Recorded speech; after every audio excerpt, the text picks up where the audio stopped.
বাড়ির সবার ইচ্ছে অনুযায়ী যখনই তুমি কোনো কিছু করতে পারবে বা সবার ইচ্ছে পূরণ করতে পারবে, তখনই তুমি সংসারের ভালো বউ হয়ে উঠতে পারবে। তাহলে কি নিজের ইচ্ছের কোনো মূল্য নেই?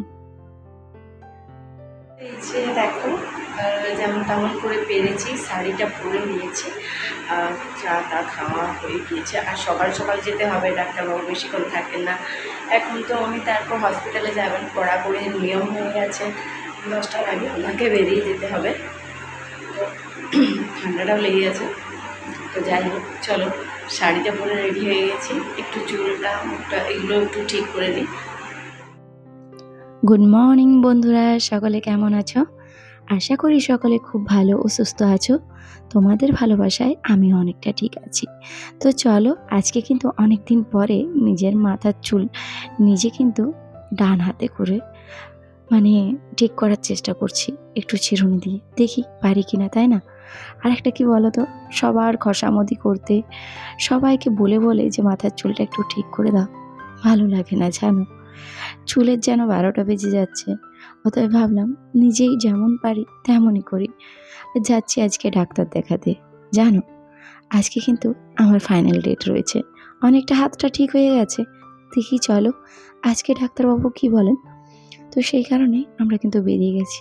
একটু একটু করে বেরোতে সেই 9টা বেজে গেল। আর ওয়েদারটা আজকে কিন্তু অনেকটা ভালো রয়েছে, খুব একটা বেশি রোদ্দুর নেই, আকাশে মেঘলা ওয়েদার, সেই কারণেই ভালো বললাম। তো চলো এদিকে বেরিয়ে পড়েছি। সকাল সকাল উঠে দেখি শাশুড়ি মায়ের মনটা খুব একটা ভালো নেই।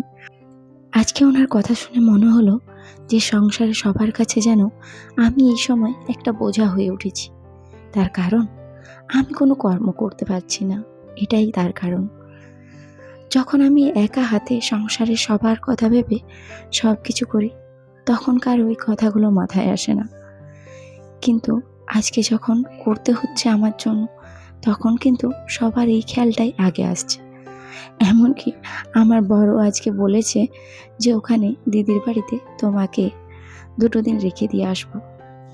তার নাকি 2 দিন এক্সামের ডিউটি রয়েছে, 2 হাফেরই।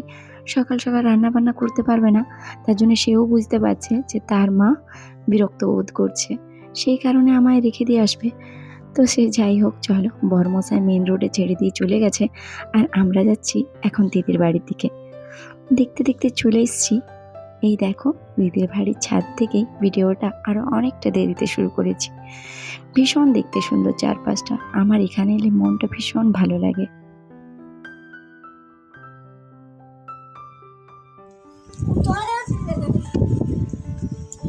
এই যে সকালের খাবার দাবার খেয়ে একদম মেডিসিন খেয়ে তারপর চলে এসেছি ছাদে। ওই যে ছাদেতে ভীষণ হাওয়া দিচ্ছে, দাঁড়া। ছাদেতে রয়েছে সেই ছোট্ট কাছিম বাচ্চাটা আছে না, মানে ছোট, খুব একটা ছোট নয়, খুব একটা বড়ও নয়। তো ওকে দেখতে এসেছে আমার ছেলে, তাকাও তাকাও করছে, দেখি ওকে খুঁজে কোথায় আছে। ঠিক আছে, এদিকে অনেকগুলো পেন্টার আছে, গাছ আছে, তার পিছনে কোথাও আছে, দেখি, দাঁড়াও, চলো। তো আমি বলে দিই, আমাদের এই কাছিম বাচ্চাটার নাম হলো বাবুসোনা। আর চিকু একে ভীষণ ভালোবাসে। একদম ছোট্ট বাচ্চার থেকে এখানে আছে দিদির বাড়িতে। সত্যি বলতে দেখো, এখন মেঘলা ওয়েদার রয়েছে, মুখটা ঢুকিয়ে ছাদে বসে আছে। আর এদের সাথেই বাড়িতেই থাকে, বাড়ির ভিতরেতে চারিদিকে ঘুরতে থাকে। আর সত্যি আমার একে ভীষণ ভালো লাগে জানো, পায়ের উপর দিয়ে হেঁটে চলে যায়, তাও কিচ্ছু করে না, একদম বেশ কিউট, বেশ ভালো। আর চিকু বারবার জিদ করছিল এবারে ওকে বাড়ি নিয়ে চলে যাবে, কিন্তু সেটা কি আর হয় বলো। তো সে যাই হোক, ওদিকে বরমশাইকে কল করেছিলাম, বরমশাই বলেই দিয়েছে। আমি তো জোর করছিলাম যে তোমার সাথে বাড়ি যাব, বিকেলের পথে নিয়ে যাবে কলেজের পথে। সে তো বলেই দিল যে না, তুমি এখন 2 দিন ওখানে থাকো, আমার পরীক্ষার ডিউটি শেষ হলে নিয়ে যাব। তো যাক, মনটা খুব একটা ভালো লাগলো না শুনে। নিজের বাড়িতে থাকতে কার না ভালো লাগে বলো। তারপর এই সময় ধরো আমি দিদির বাড়িতে আছি, আমি তো এই হাতে কিচ্ছু করতে পারবো না, তাই না? তো সেখানে আমার ভীষণ নিজের খারাপ লাগছে এখানে এসে পড়ে। তো সারাদিন এই ছাদেই ছিলাম।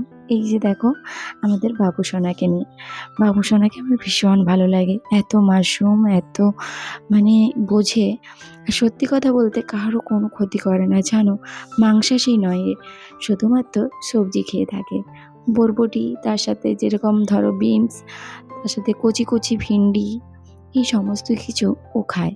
আর দেখছো কি সুন্দর খাচ্ছে, আমি আর আমার ছেলে খাইয়ে দিচ্ছিলাম বাবুসোনাকে। আর চলো এইদিকেতে কিন্তু এখন বিকেল হয়ে গেছে। বিকেলের সময় খেতে বসছিলাম আমরা ইডলি। দিদিভাই ইডলি করেছে দেখো, এখানে ইডলি আর তার সাথে চাটনি। তো সত্যি বলতে দারুণ সুন্দর হয়েছিল। আমার যেন চাটনিটা শুধুই খেতে ভালো লাগে।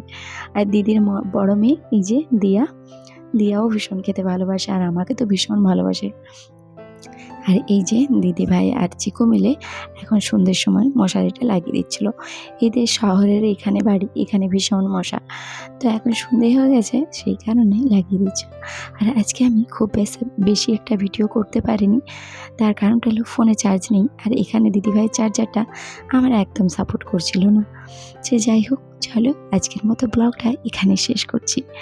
আশা করি তোমাদের ভালো লাগবে।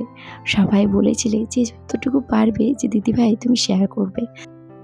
তোমরা সকলে ভগবানের কাছে একটু প্রে করো যাতে আমার হাতটা সম্পূর্ণ সুস্থ হয়ে যায়, আমি আগের মতোই সমস্ত কিছু করতে পারি।